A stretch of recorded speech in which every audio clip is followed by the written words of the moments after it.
और आ जाओ यहाँ पर सत्संग सुनो, 3-4 दिन फ्री ऑफ माइंड रहो, एक दूसरे से भगवान की चर्चा करो, या और बकवाद मत बतलाना, ये खास रखना। परमात्मा रुष्ट हो जाएगा। ठीक है, कोई मित्र रिश्तेदार मिलता है, बातें करो गृहस्थी की थोड़ी बहुत देर के लिए, फिर अपना मालिक की चर्चा शुरू करें। कोई ज्ञान उससे सुने, कभी आप सुनावे, फिर मंत्र करने लग जावे। सब सुविधाएं भगवान ने आपके लिए दे रखी, इन दासों के द्वारा आपको सारी व्यवस्था करवा के दी जाती है। तो इसका सदुपयोग करना, दुरुपयोग करने से राम रूठ जाएगा आपका, और राम नहीं रूठना चाहिए। ये भी आपको डर लगे, क्योंकि हम यहाँ के वासी नहीं हैं और यहाँ सुख नाम की चीज नहीं है। आज हम खुशी मना रहे, 1 मिनट में ना जाने के बिजली गिर जाए। और परमात्मा की भक्ति करेंगे, इससे हमारा बचाव बनेगा। और ये इस तरह के जो मर्यादाहीन कार्य करने से नामखंड हो जाएगा। नामखंड होते ही भगवान रुष्ट हो जाएगा, आपके ऊपर काल का अटैक हो जाएगा और आपको फिर हानि हो जाएगी। तो इस डर से हमने अपना यहाँ टाइम पास करना है और भक्ति की ख्यास करना है, भक्ति बढ़ाते रहना है। धर्म पुण्य जो भी क्रियाएं बताइए सभी करते रहना, आखिरी सांस तक करना पड़ेगा आपको। और दूसरे टाइप से जो जीवित मरना है, कि जैसे आप जी देखते हैं कि नाइट सर्विस में यानी रात्रि सेवाओं के अंदर बसों में व्यक्ति जाते हैं और फिर सुबह शाम तक वापस आ जाते हैं। वो नाइट सर्विस में किस लिए जाते हैं कि उनको बहुत आवश्यक कार्य होता है और शीघ्र करने के लिए ही वापस आने के लिए गए होते हैं कि शाम तक लौट आऊं। और ऐसे ही एक रात्रि सर्विस में गया, रास्ते में एक्सीडेंट हो गया, वापस आना था, इतनी शीघ्रता थी उसको, इतना आवश्यक कार्य था कि वापस आना था उसको, और दुर्घटना मृत्यु होगी नाइट सर्विस में। अब वो कहाँ गई वो शीघ्रता, कहाँ गए जिसके लिए पंजे ना टक्के थे, वो क्या ले गया साथ में।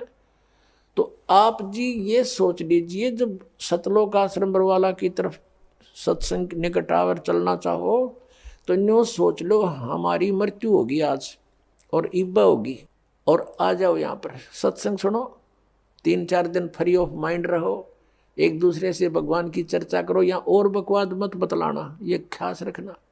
परमात्मा रुष्ट हो जाएगा। ठीक है, कोई मित्र रिश्तेदार मिलता है, बातें करो गृहस्थी की थोड़ी बहुत देर के लिए, फिर अपना मालिक की चर्चा शुरू करें। कोई ज्ञान उससे सुने, कभी आप सुनावे, फिर मंत्र करने लग जावे। सब सुविधाएं भगवान ने आपके लिए दे रखी, इन दासों के द्वारा आपको सारी व्यवस्था करवा के दी जाती है। तो इसका सदुपयोग करना, दुरुपयोग करने से राम रूठ जाएगा आपका, और राम नहीं रूठना चाहिए। ये भी आपको डर लगे। तो ये सोचकर आप आ जाइए और ये सोचिए कि हमारी मान ले परमानेंट मृत्यु हो जाए तो भी तो हो सकती है ऐसे। और अब हम 3 दिन 4 दिन 2 दिन जिसा भी समय आप मरना चाहो मरो, और फिर वापस चले जाओगे घर पे, और परमानेंट टिकट कटगी, फिर भी तो बात बिगड़ेगी, फिर तो धरा धरा रहेगा, सारा संभाल ही नहीं सकते आप। तो अब जाकर के मान लीजिए तुम समझते हो कि कुछ काम बिगड़ जाएगा, तो अभी तो फिर जाकर संभाल सकते हो, परमानेंट तो नहीं मरे।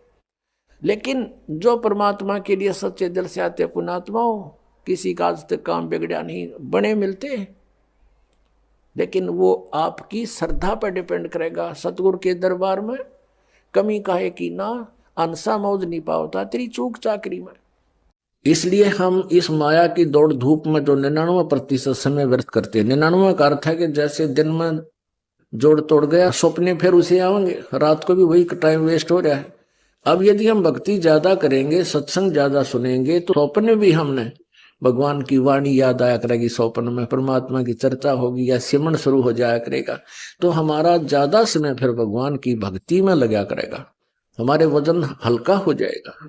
अब क्या है कि जैसे एक रक्षाबंधन का त्योहार आता है,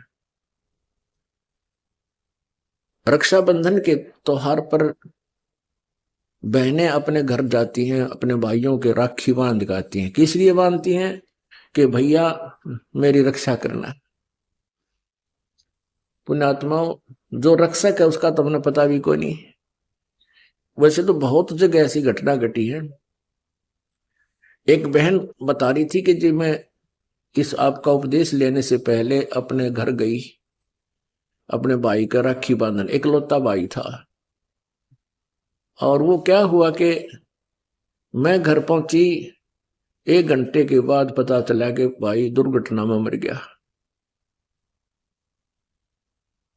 अब वो राखी रुखी तब भूल गई, टक्कर मारने द्वारा के। पुण्यात्माओं, हम यही प्रार्थना करते हैं कि हमने सारे उल्टे विपरीत रास्ते अपना लिए। अब जो हमारी भी रक्षा करे, बहन की भी रक्षा करे, भाई की भी रक्षा करे, क्यों ना हम उस परमात्मा का राखी बांध जा, यानी उसकी शरण में आ जाए, उसका उपदेश ले लें। तो उस लड़की को ज्ञान हुआ, वह नाम लेगी तो औरों को भी समझाती है कि वे बेकती गुरु जी जो कहे सच्ची बात है। मैं इसी उद्देश्य से गई थी, मेरा भाई मेरी रक्षा करेगा, और भाई ये ना पाया मुझे, भाई की लाश आई मेरे सामने उसी रक्षाबंधन। तो परमात्मा हमारा सबका रक्षक है, हमने इसी को राखी बांधनी चाहिए, हमें और ड्रामेबाजी की कतई आवश्यकता नहीं है।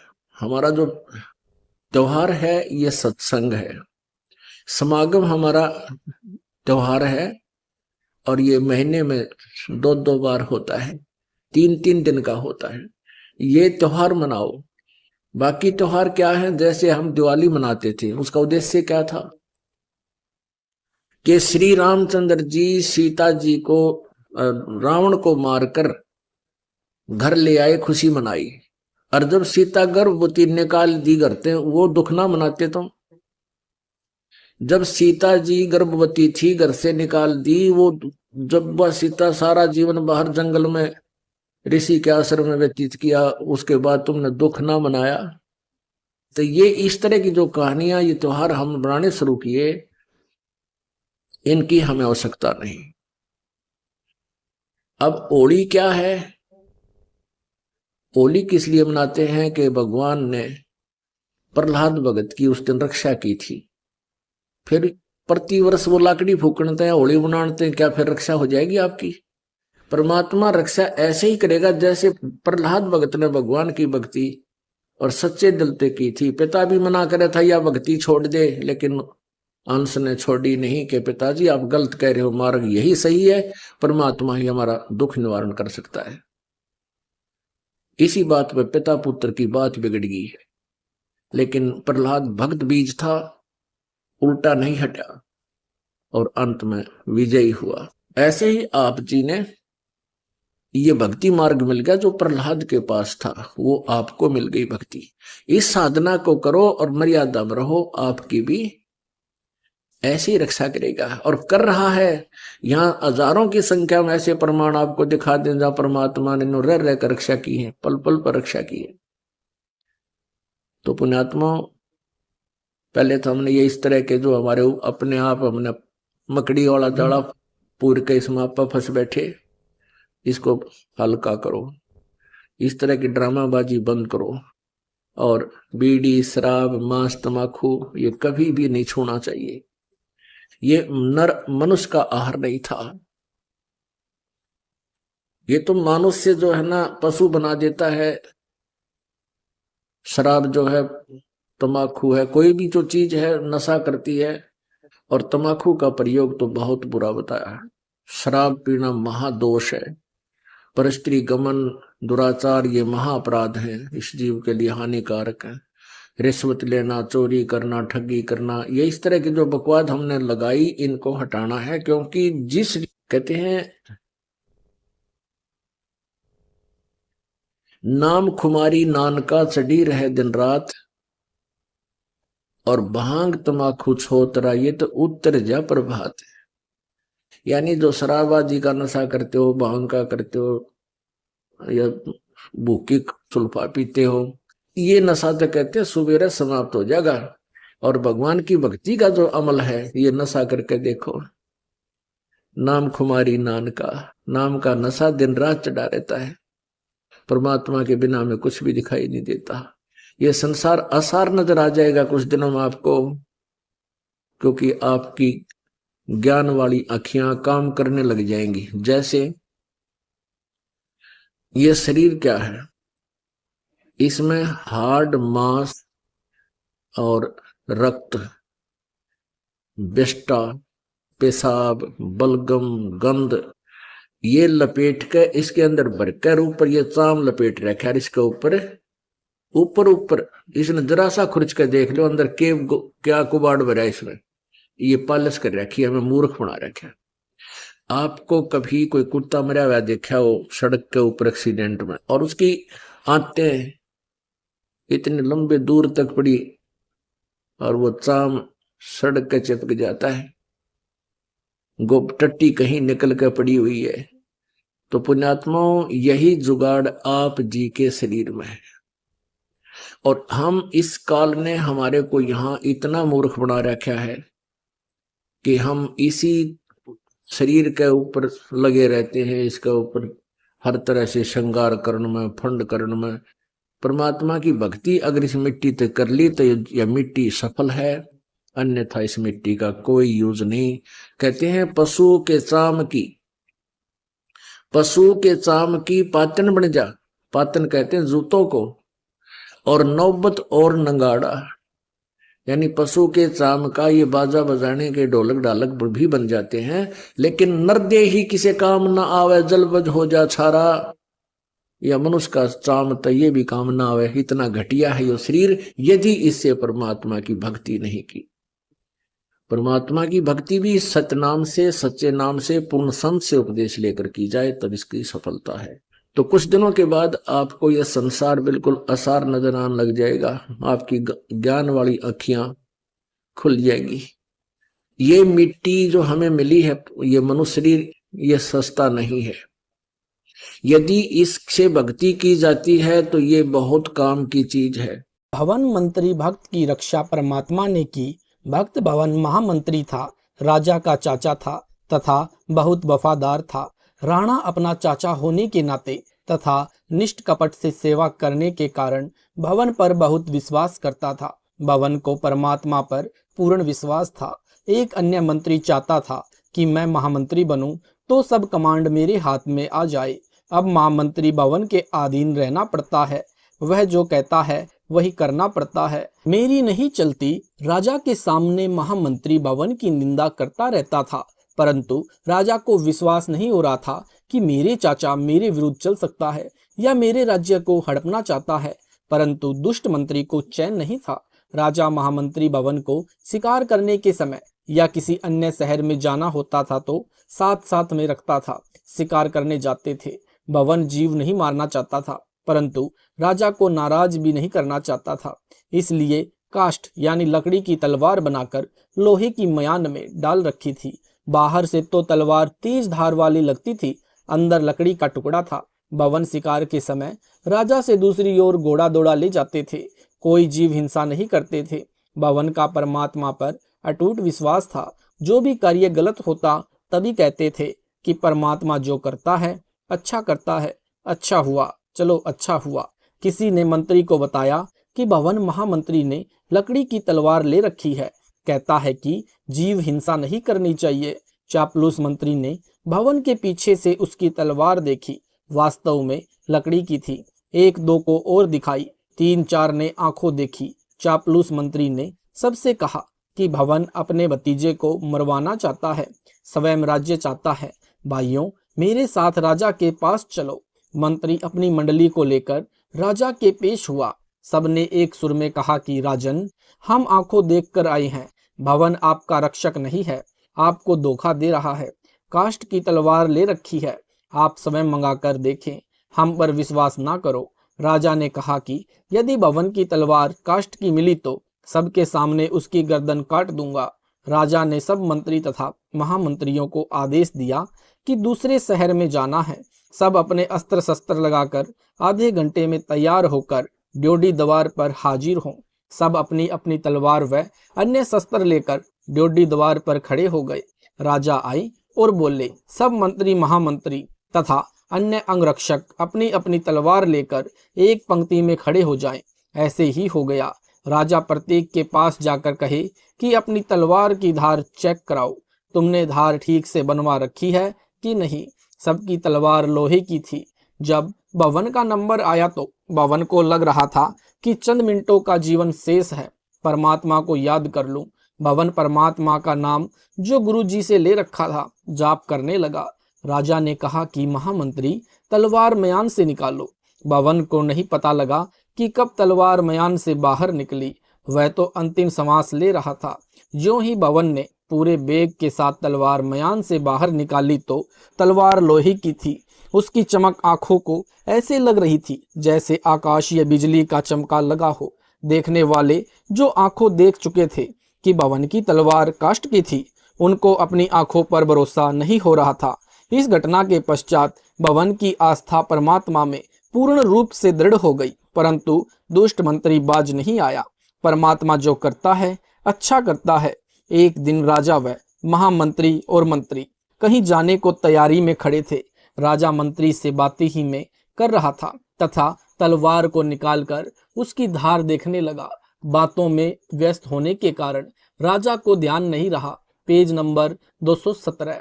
उसकी दाएं हाथ की उंगली कटकर दूर गिर गई। राजा को जोर की पीड़ा हुई। महामंत्री बोला कि अच्छा हुआ, जो होता है अच्छा ही होता है। परमात्मा जो करता है वह अच्छा ही करता है।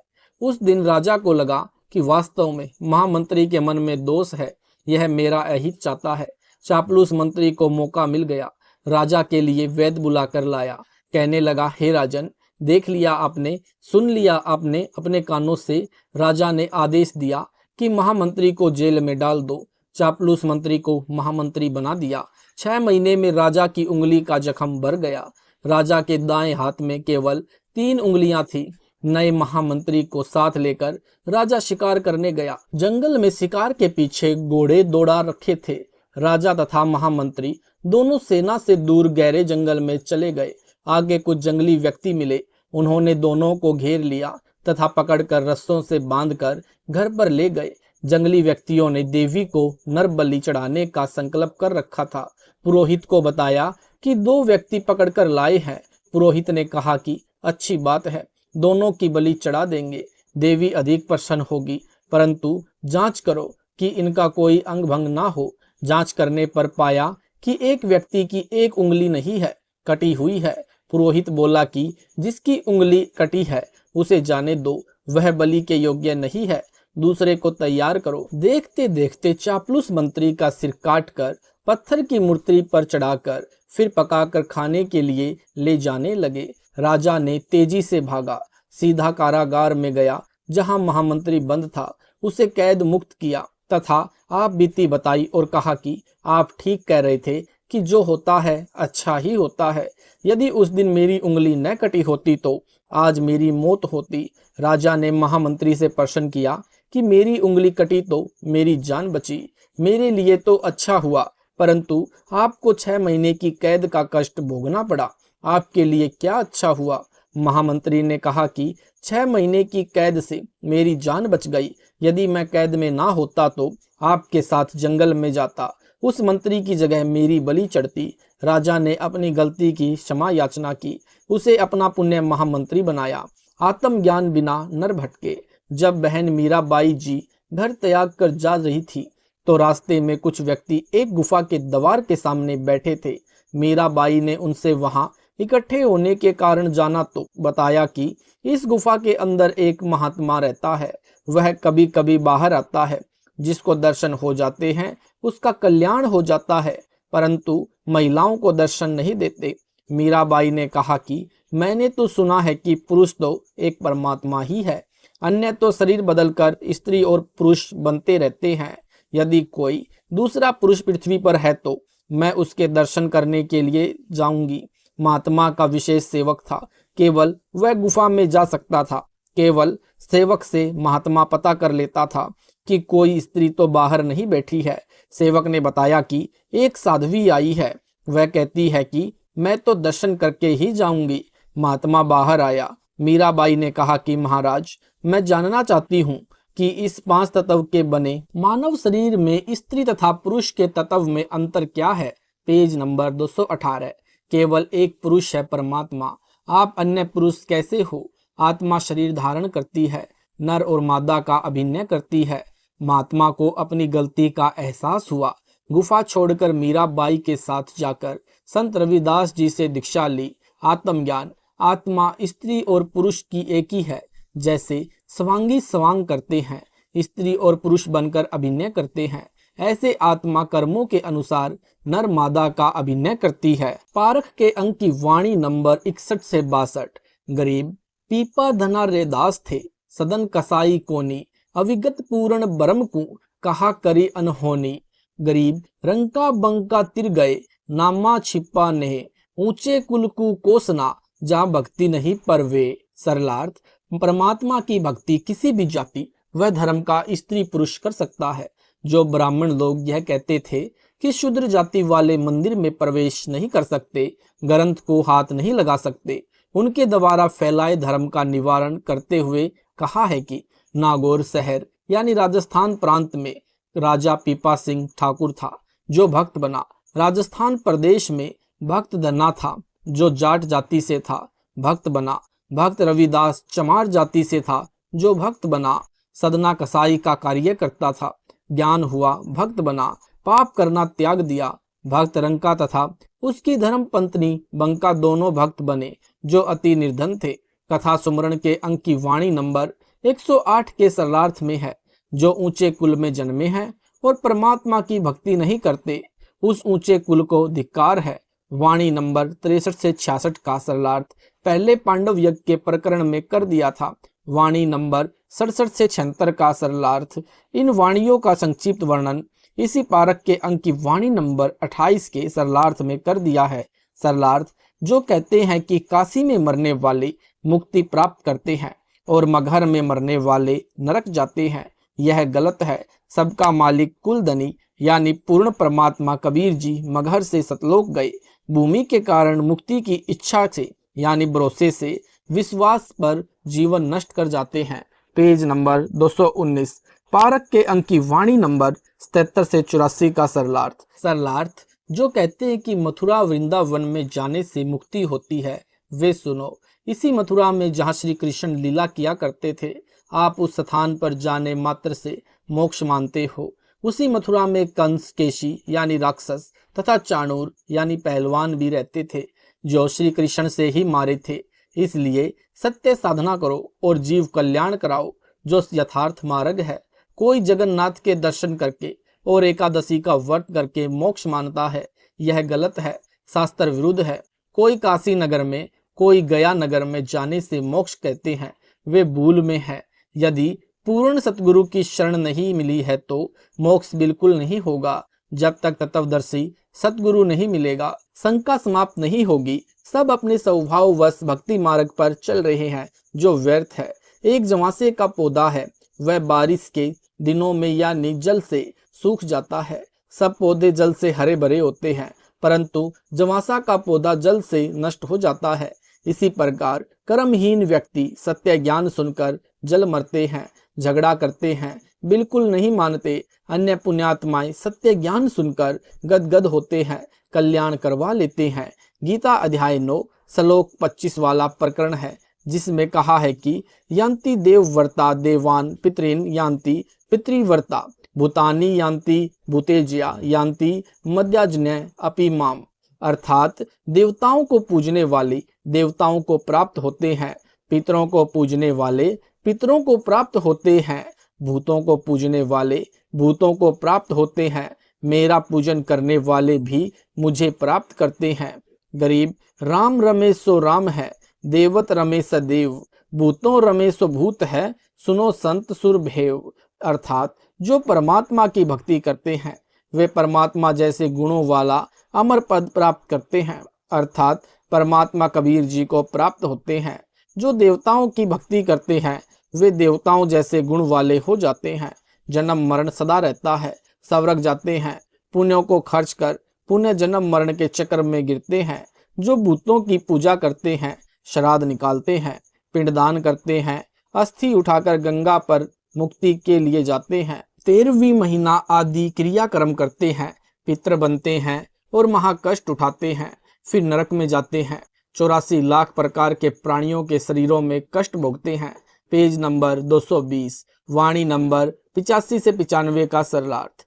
जो स्वीकार करते रहते हैं, तरह तरह के गाने बजाने, खाने, शराब आदि का नशा करते हैं, स्त्री भोग पुरुष करते हैं, पुरुष भोग स्त्री करती हैं, भक्ति करते नहीं, वे उस तरह विकारों के वश होकर फंसकर मर जाते हैं जैसे भंवरा भिन्न भिन्न फूलों का आनंद लेता रहता है।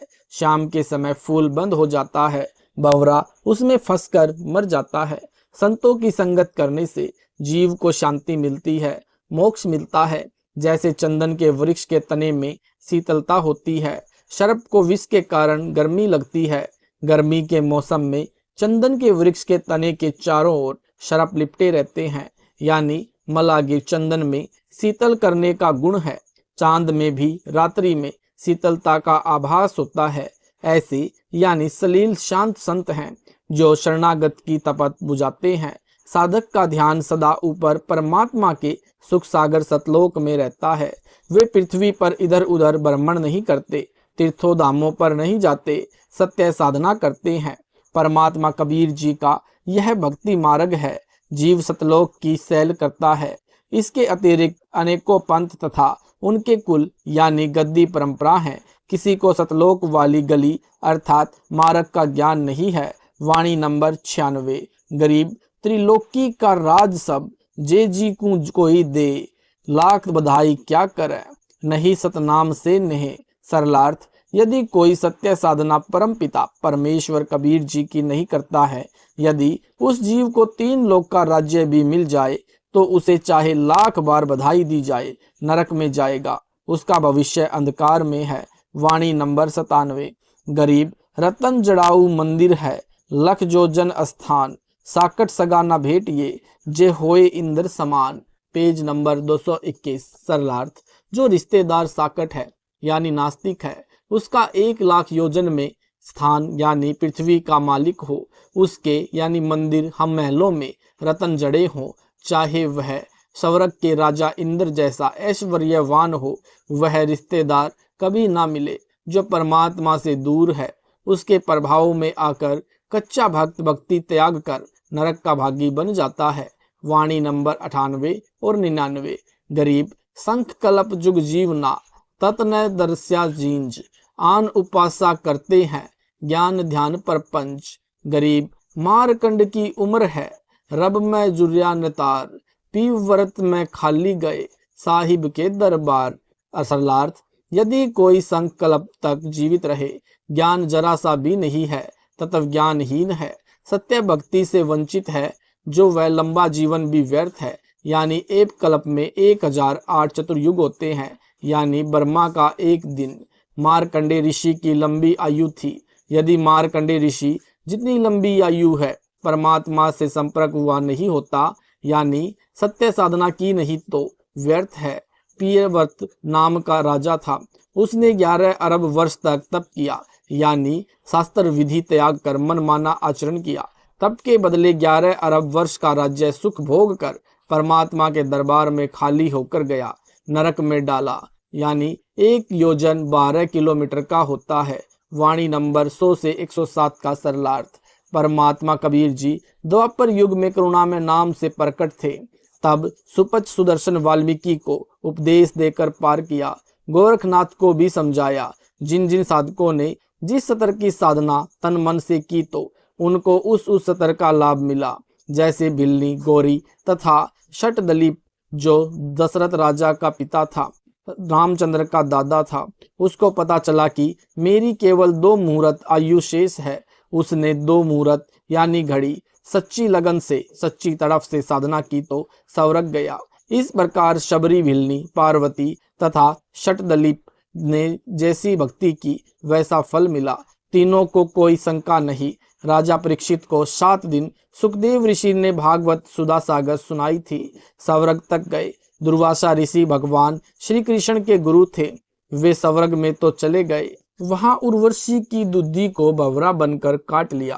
Page number 222। अपना धर्म नष्ट कर लिया, चोरी और सीना जोरी। उस नृतिका को भंवरे के काटने का दर्द हुआ।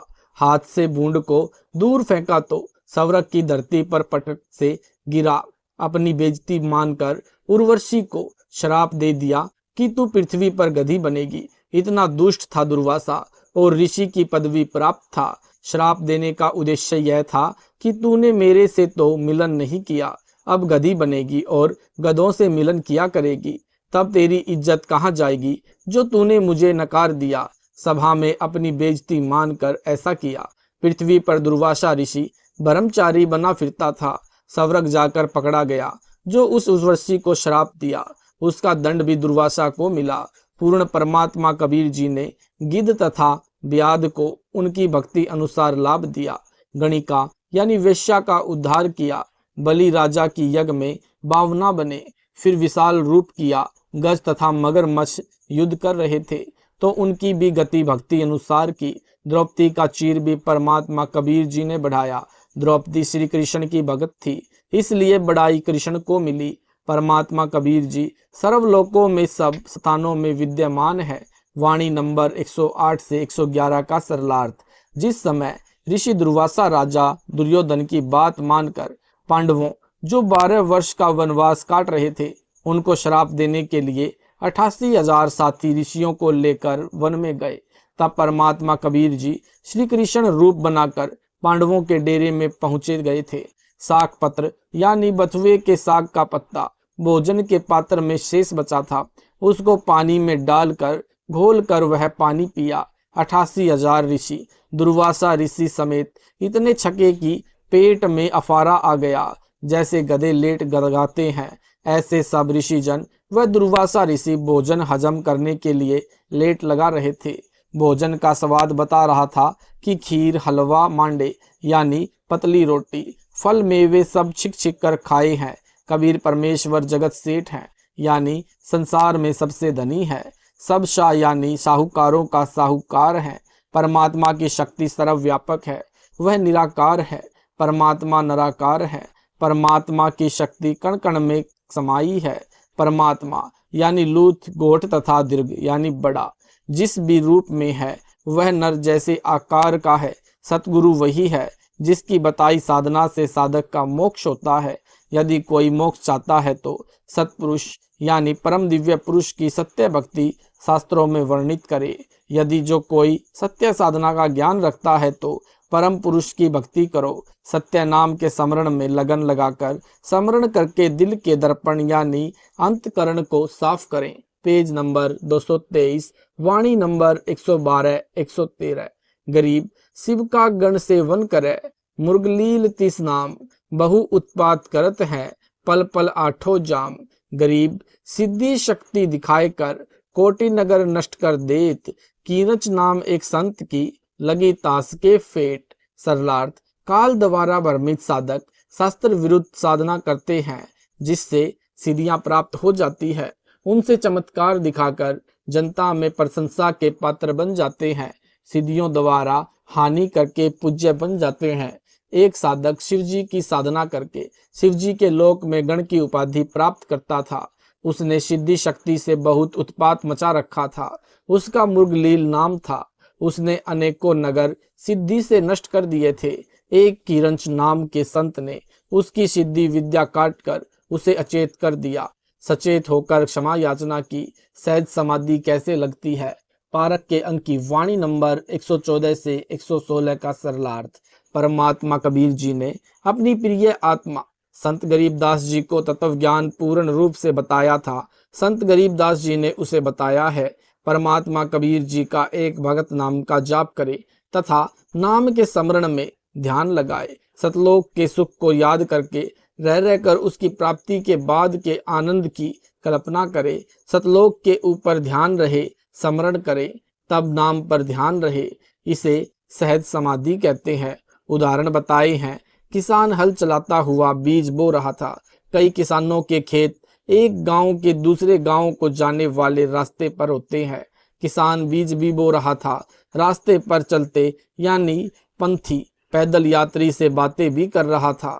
बीज के दाने उसी प्रकार जमीन में बो रहा था। उसके बीज बोने के ध्यान में कभी नहीं आती। बिना बात करे जिस औसत से दाने छोड़ रहा था, यात्री से बातें करते समय भी वह उसी औसत से बीज के दाने छोड़ता रहता है। उसमें अंतर नहीं आता। इसे सहज समाधि कहा जाता है। अन्य उदाहरण नट यानी बाजीगर का बताया है। कबीर परमात्मा की वाणी है कि कबीर जैसे नटनी चढ़े बांस पर, नटवा ढोल बजावे जी, इधर उधर से निगाह बचाकर ध्यान बांस में लगावे जी। अर्थात नट की पत्नी खेल करते समय लगभग 12 से 15 फुट लंबे बांस पर बिना जमीन में गाड़े केवल जमीन के ऊपर रखकर उसके ऊपर चढ़ती है, जो महासंतुलन का अनोखा खतरा बना रहता है। पृथ्वी में गाड़ कर भी बांस पर चढ़ना कठिन है, वह तो बिना पृथ्वी में गाड़े उसके ऊपर चढ़कर अंतिम सिरे पर पेट रखकर हाथ से भी बांस को छोड़कर पैर भी सीधे कर लेती है। उसका पति ढोल बजाकर उसके ध्यान को दिगाना चाहता है। दर्शक भी ताली पीट पीट कर प्रसन्नता प्रकट करते हैं, परंतु नटनी सब ओर से ध्यान हटाकर अपनी सुरती बांस पर रखती है, इसलिए अपना चमत्कारी अनोखा कार्य करने में सफलता प्राप्त करती है। कहीं कहीं नट यही करतब दिखाता है, अन्य ढोल जोर जोर से बजाता है, वह भी अपने ध्यान को बांस में एकाग्र करके सफल हो जाता है। इसी प्रकार साधक को नाम के स्मरण में ध्यान एकाग्र करके जाप करना चाहिए। भले ही कोई गाना गा रहा है या गाने किसी मंत्री में चलाकर ऊंची आवाज से सुन रहा है, साधक का ध्यान उस ओर न जाए, यह समझ समाधि है। अन्य उदाहरण दिया है, यानी धम्मगति पत्थर में हीरे को बताने वाला ध्यान से उस पहाड़ के पास खड़ा हो जाता है जिसमें हीरा है। हीरा पत्थर को चीर कर किसी दिशा की ओर चल पड़ता है। धम्मगति ध्यान से उसकी गति को जानता है। साथ में खड़े व्यक्ति अपनी बातें कर रहे होते हैं, परंतु धम्मगति का ध्यान हीरे की चाल पर होता है। धम्मगति बता देता है कि इतनी देर में हीरा इतने फुट फासला यानी इतना फासला तय करेगा। उसी अनुसार पहाड़ को काटा जाता है। उसकी गहराई यानी टैप भी धम्मगति बता देता है। हीरा चलता चलता उस पहाड़ के कटे हुए स्थान यानी खाई में गिर जाता है।